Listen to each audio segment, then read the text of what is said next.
Hello friends, welcome to will power academy. देखिए, दिल्ली की शिक्षा मंत्री ने दिल्ली की यूनिवर्सिटी के 12 कॉलेज जो कि अपनी मनमानी से भर्तियां किया करते थे, उन सभी की नज़र उन पे पड़ गई है।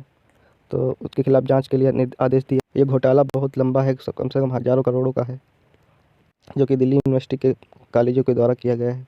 इसमें 12 कॉलेज इस लाइन में आ चुके हैं जाँच के। देखिए, दिल्ली की उच्च शिक्षा मंत्री आतिशी ने शनिवार को सचिव उच्च शिक्षा को दिल्ली विश्वविद्यालय के सरकार द्वारा वित्त पोषित 12 कॉलेजों में कथित अनियमितताओं की जांच करने के निर्देश दिए।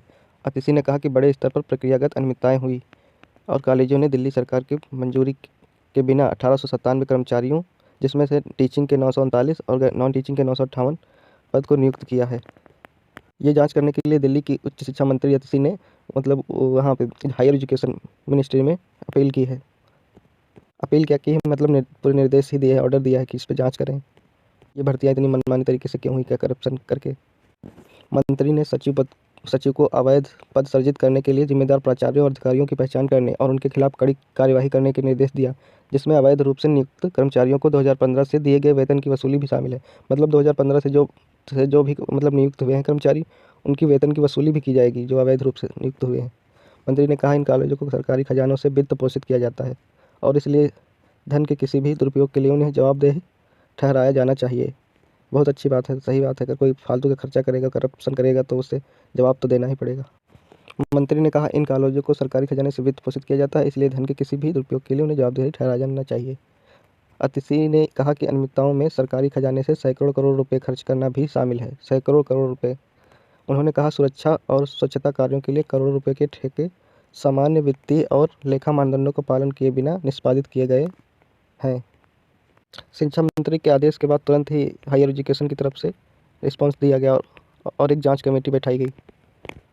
इसका हिंदी में ट्रांसलेशन करके दिखाता हूँ मैं। थोड़ा सा धुंधला है जो हायर एजुकेशन मिनिस्ट्री की तरफ से जारी किया गया लेटर है, मैं आप लोगों को पढ़ के बताता हूँ। विश्वविद्यालय में 12 कॉलेज हैं जो सरकार द्वारा वित्त पोषित हैं। एनसीटी दिल्ली के अनुदान की शर्त यह निर्धारित करती है कि जीएआर और अन्य लागू कानून का पालन करेंगे। हालांकि ऑडिट निदेशालय एनसीटी दिल्ली सरकार ने अपनी रिपोर्ट में इन 12 कॉलेजों में से 6 कॉलेजों का विशेष ऑडिट शामिल किया, जो 2020 में आयोजित किया गया था, जिसमें इन कॉलेजों द्वारा की गई गंभीर अनियमितताओं और प्रक्रियात्मक खामियों के कई उदाहरण पाए गए हैं।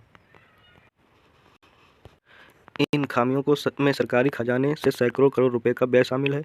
मुझे बताया गया है कि इन कॉलेजों ने ऑडिट अवलोकन की कार्यवाही रिपोर्ट भी प्रस्तुत नहीं की है। निधि इन कॉलेजों को प्रदान किए जाने वाला पैसा जनता का पैसा है और सरकार करदाताओं के प्रति जवाबदेह है, जिसका अर्थ है कि उसे यह सुनिश्चित करना होगा कि सरकारी खजाने का प्रत्येक रुपया पारदर्शी, विवेकपूर्ण और स्थापित प्रक्रियाओं के अनुसार खर्च किया जाए, जिसका ये कॉलेज बार बार उल्लंघन कर रहे हैं। इन सभी कॉलेजों द्वारा की गई सबसे बड़ी प्रक्रियात्मक और अनियमितता में से एक एनसीटी दिल्ली सरकार की मंजूरी के बिना टीचिंग और नॉन टीचिंग पदों के सृजन और नियुक्तियों के संबंध में है। मतलब जो अनियमितताएं हुई हैं, इसमें ये जो पद हैं टीचिंग और नॉन टीचिंग के, इनके सृजन के बारे में भी अनियमितता है। इन कॉलेजों की सहायता का पैटर्न बहुत स्पष्ट रूप से निर्धारित करता है कि दिल्ली सरकार की मंजूरी के बिना इनमें से किसी भी कॉलेज में कोई पद सृजित नहीं किया जाएगा। मतलब दिल्ली सरकार है जो उसके बिना कोई भी पद सृजित नहीं किया जाएगा नया, उसकी मंजूरी के बिना। ये कॉलेजों द्वारा इस बुनियादी मानदंड का उल्लंघन किया गया, जिन्होंने शिक्षण कर्मचारियों के 1365 और नॉन टीचिंग कर्मचारियों के 1173 पद सृजित किए बिना मंजूरी के, जिनमें से क्रमशः 426 और 215, मतलब 426 टीचिंग के और 215 नॉन टीचिंग के पदों के लिए एनसीटी दिल्ली सरकार की मंजूरी प्राप्त की गई और जीबी अनुमोदित और एनसीटी अनुमोदित, मतलब 426 केवल ये दिल्ली सरकार ने अनुमोदित किया था, और जबकि यूनिवर्सिटीज़ ने 1365 पद निकाले हैं। टोटल निकालना था 426, बाकी के पद अपनी तरफ से सृजित करके भर्ती कर लिया। और नॉन टीचिंग के अंदर 215 पद दिल्ली सरकार के द्वारा अनुमोदित किए गए थे, मंजूरी दी गई थी, और इन कॉलेजों ने क्या किया, 1173 पद अपनी तरफ से सृजित कर लिया और उन पर भर्ती कर लिया। सीधी सी बात है, सरकार के पैसे का कोई गलत दुरुपयोग करेगा तो एक दिन तो जांच में पड़ेगा ही। ये करप्टेड लोग भूल जाते हैं कि हम किसी दिन किसी जांच में फंसेंगे, मनचाही करप्टता किया जाते हैं। अभी आ गए जांच के लपेटे में। देखिए, इसका भी सेकंड पेज है, देखिए इसमें क्या लिखा। इसलिए इन कॉलेजों में वर्तमान में 939 अवैध नॉन टीचिंग पद, अवैध टीचिंग पद और 958 नॉन टीचिंग पद हैं। चूँकि ये पद प्रारंभ से ही अवैध रूप से सृजित हैं, इसलिए इन पदों पर की गई सभी नियुक्तियां अवैध हैं। इन कॉलेजों द्वारा अनियमितताओं के परिणाम स्वरूप 1897 टीचिंग और नॉन टीचिंग कर्मचारियों को बिना किसी गलती के नियुक्त किया गया, अवैध तरीके से नियुक्त किया गया। यह सुनिश्चित करना कॉलेज प्राचार्य और प्रशासनिक अधिकारियों की जिम्मेदारी थी कि कानूनी प्रक्रियाओं का पालन किया जाए। हालांकि मौजूद कर्मचारियों को दंडित नहीं किया जा सकता है, लेकिन इन कॉलेजों के दोषी अधिकारियों के खिलाफ कड़ी कार्रवाई की जानी चाहिए। इसका मतलब यह है कि जो अभी कर्मचारी नियुक्त हुए हैं मौजूद, उनको तो नहीं दंडित किया जा सकता क्योंकि ये बहुत पहले से चल रहा था।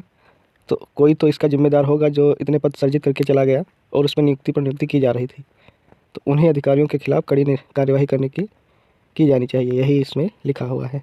ये हायर एजुकेशन मिनिस्ट्री की तरफ से जांच में लिखा गया है, जो जांच चल रही है। इसी प्रकार सुरक्षा एवं स्वच्छता के लिए भी करोड़ों रुपए के ठेके दिए गए हैं। GFR का पालन किए बिना काम करे बही खाता के बुनियादी लेखांकन मानदंडों और दिल्ली सरकार के उच्च शिक्षा निदेशालय द्वारा अनुमोदित सहायता अनुदान जारी करने के लिए सहायता के पैटर्न के प्रावधानों को भी पालन नहीं किया गया है। मतलब जितने भी काम किए हैं किसी पैटर्न का फॉलो नहीं किया, अपने मनमाने तरीके से सारा काम किया है इन अधिकारियों ने।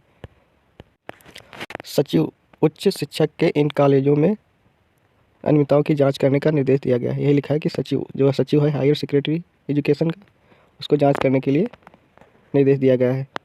पूछताछ होनी चाहिए, ये वाली पूछताछ होनी चाहिए। अवैध रूप से पदों के सृजन और इन अवैध रूप से सृजित पदों पर नियुक्तियों के पीछे दोषी प्राचार्य और प्रशासनिक अधिकारियों की पहचान करें। मतलब जो भी प्राचार्य और प्रशासनिक अधिकारी इसमें शामिल थे इस करप्शन में, उनकी पहचान की जाए। और अवैध रूप पर नियुक्त स्टाफ सदस्यों को 2015 से भुगतान किए गए वेतन की वसूली सहित इन अधिकारियों के खिलाफ सख्त से सख्त कार्यवाही की सिफारिश करें। GFR के प्रावधानों का पालन किए बिना कॉन्ट्रैक्ट पर रखने वाले अधिकारियों के विरुद्ध कार्यवाही की अनुशंसा करना है। मतलब बिना उसके GRF के प्रावधानों के पालन किए बिना कॉन्ट्रैक्ट पर रखे जाने वाले कर्मचारी जो रखे गए हैं उनके खिलाफ कार्यवाही की जाए। देखिए लास्ट में लिखा है, इन कॉलेजों को सरकारी खजाने से वित्त पोषित किया जाता है और इसलिए धन के किसी भी दुरुपयोग के लिए उन्हें जवाबदेह ठहराया जाना चाहिए। बहुत अच्छी बात है दोस्तों, इन लोगों के पर लगाम लगाने का यही एक सबसे अच्छा तरीका है। ऊपर तक बात पहुंच गई है। ये कॉलेज और यूनिवर्सिटीज़ बहुत ही मनमाने ढंग से काम करती हैं, इन्हें किसी का डर ही नहीं बना है। जब अब जांच होगी, जांच तभी फंसेंगे, तब भी इनको पता चलेगा।